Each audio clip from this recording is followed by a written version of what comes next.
नमस्कार दोस्तों, सरफेसी आज हम पढ़ेंगे सरफेसी एक्ट 2002 के बारे में। सबसे पहले इसकी डेफिनेशन जानते हैं। सरफेसी एक्ट होता क्या है? सरफेसी एक्ट होता है the securitisation and reconstruction of final assets and enforcement of security interest act 2002। दोस्तों, सरफेसी एक्ट को बनाने का कारण था सरकार के पीछे कि सरकार चाहती थी विदेशी कंपनी यहाँ भारत में आके निवेश करे।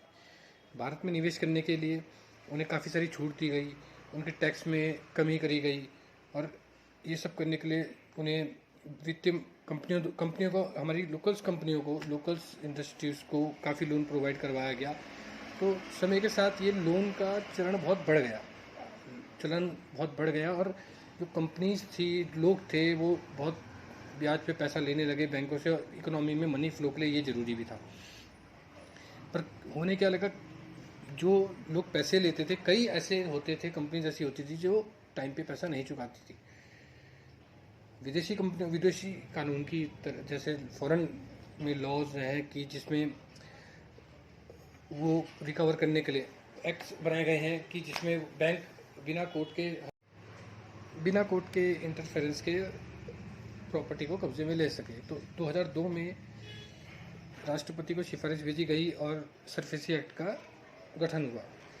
सरफेसी एक्ट क्या है दोस्तों? सरफेसी एक्ट है जब कोई बैंक आपको लोन देता है और टाइम पे आप अगर लोन नहीं चुकाते हैं तो सरफेसी एक्ट बैंक को पावर देता है सेक्शन 13-14 में कि वो डिस्ट्रिक्ट मजिस्ट्रेट या फिर चीफ जुडिशियल मजिस्ट्रेट की कोर्ट में जाके वहाँ से ऑर्डर करवा सके और आपकी प्रॉपर्टी पे कब्जा ले सके, जिसका एक प्रोसीजर बना है।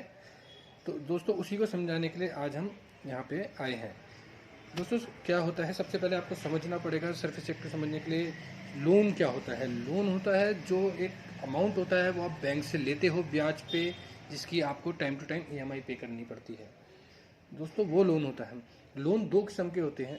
तो एक लोन होता है सिक्योर्ड लोन, एक होता है अनसिक्योर्ड लोन।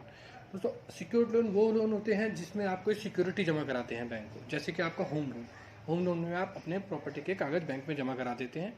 कार लोन, जिसमें आप बैंक आपकी गाड़ी आपसे ले सकता है, तो ये हो जाता है सिक्योर्ड लोन। दोस्तों, अनसिक्योर्ड लोन क्या होता है? जैसे आजकल आपने देखा होगा, बहुत सी कॉलें आपको आती हैं, उसमें आपको पर्सनल लोन ऑफर किया जाता है बिना किसी गारंटी के। आपके क्रेडिट कार्ड्स हो गए दोस्तों, जो बिना किसी गारंटी के आपको दे दिए जाते हैं, सैलरी स्लिप पे दे दिए जाते हैं, वो होते हैं अनसिक्योर्ड लोन। इसमें क्या होता है दोस्तों, जब लोन टाइम पे नहीं चुकाया जाता है, तो अगर 90 दिन तक कोई व्यक्ति अपनी ईएमआई नहीं पे कर रहा है, तो बैंक सिक्योर्ड लोन को, जो सिक्योर्ड लोन आपने लिया होता है, उसमें आपकी जो प्रॉपर्टी आप गिरवी रखी होती है, मॉर्गेज करी हुई होती है, उसे एनपीए डिक्लेयर कर देता है। वो होता है नॉन परफॉर्मिंग एसेट। और जो सरफेसी हमारा एक्ट है, ये खाली काम करता है सिक्योर्ड लोन पे। अनसिक्योर्ड लोन पे सरफेसी एक्ट लागू नहीं होता। स्टैंडर्ड एसेट्स, अब ये आपको एनपीए के अंदर आपको समझना पड़ेगा कि कुछ चीज़ें ऐसे बटी हुई है, जैसे एनपीए के अंदर 4 चीज़ों में बटा हुआ है एसेट्स। एक हो गया है स्टैंडर्ड एसेट्स, सब standard assets, doubtful assets, loss asset. तो स्टैंडर्ड एसेट और सब स्टैंडर्ड एसेट दोस्तों वो होते हैं जिसकी ईएमआई लेस देन 12 मंथ तक पे नहीं हो रखी होती है। 12 महीने तक आपने कोई ईएमआई नहीं पे करी है, अभी 12 महीने उसे नहीं हुए हैं, उसे कहा जाता है स्टैंडर्ड सब स्टैंडर्ड एसेट्स।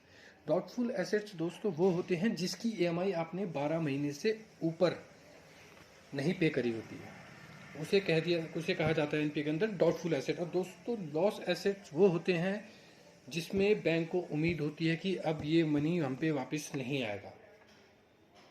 तो दोस्तों, इसके लिए क्या है, बैंक रिकवर करने के लिए क्या करता है, बैंक के पास कुछ एजेंसीज होती है जिनसे बैंक बात कर लेता है और उन एजेंसीज को बैंक कुछ शेयर्स के बदले, कुछ मनी के बदले वो प्रॉपर्टी के सारे कागज़ देता है। वो कंपनी बैंक से कागज़ ले लेती है और जिसे कहा जाता है रिकंस्ट्रक्शन ऑफ फाइनेंशियल एसेट्स। तो दोस्तों, इसको समझना पड़ेगा आपको। और बैंक फिर एजेंसीज क्या करती है दोस्तों, बोरोवर से बात करती है, पेमेंट के बारे में बात करती है, और अगर उन्हें लगता है कि वो पेमेंट दे सकता है, वो उससे पेमेंट लेते हैं। अगर उन्हें लगता है पेमेंट नहीं दे सकता, तो उसके बाद वो सरफेसी एक्ट का प्रोसीजर फॉलो करते हैं, जिसमें 13(2) की कार्रवाई होती है, जिसमें बैंक के एम्प्लॉयज़ जाके घर पे एक नोटिस चिपकाते हैं। उसमें एक लीगल प्रैक्टिशनर की हेल्प ले लेते हैं, उसे साथ ले जा सकते हैं, भले ही उसका वहाँ पे कोई रोल नहीं है।